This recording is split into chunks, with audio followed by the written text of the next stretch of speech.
প্রার্থীর নাম ঘোষণা হওয়ার পর প্রথমবার বালুরঘাটে পা রাখলেন বিজেপির রাজ্য সভাপতি তথা বালুরঘাটের সাংসদ সুকান্ত মজুমদার। ট্রেন থেকে নামার পরেই জেলা বিজেপির তরফ থেকে উষ্ণ অভ্যর্থনা জানানো হয় সুকান্ত মজুমদারকে।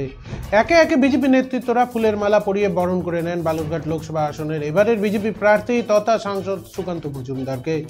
এরপর বালুরঘাট স্টেশন থেকে তিনি বাইক র্যালি করে গোটা শহর পরিক্রমার পর বাড়ি পৌঁছন। বালুরঘাট স্টেশনে অভ্যর্থনা জানাতে উপস্থিত ছিলেন বিজেপি জেলা সভাপতি স্বরূপ চৌধুরী, সাধারণ সম্পাদক বাপি সরকার, যুব সভাপতি শুভ চক্রবর্তী সহ অন্যান্য বিজেপি নেতৃত্বরা। রাস্তাতেও বিজেপি কর্মী সমর্থকদের পক্ষ থেকে সুকান্ত মজুমদারকে সংবর্ধনা জানানো হয়।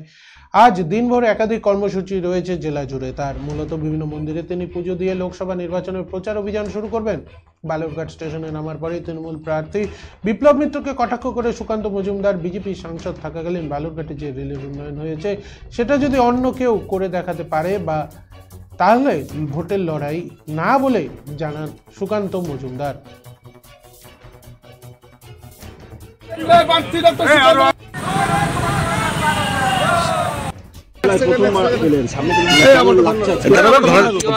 জেলাতে আসার জন্য খুব চেষ্টা করছিলাম, কিন্তু আপনারা জানেন একের পর এক মাননীয় প্রধানমন্ত্রী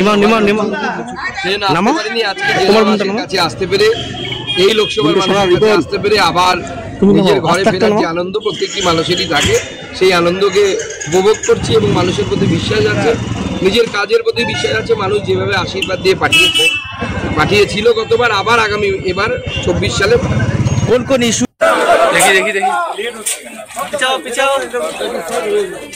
ভালো তো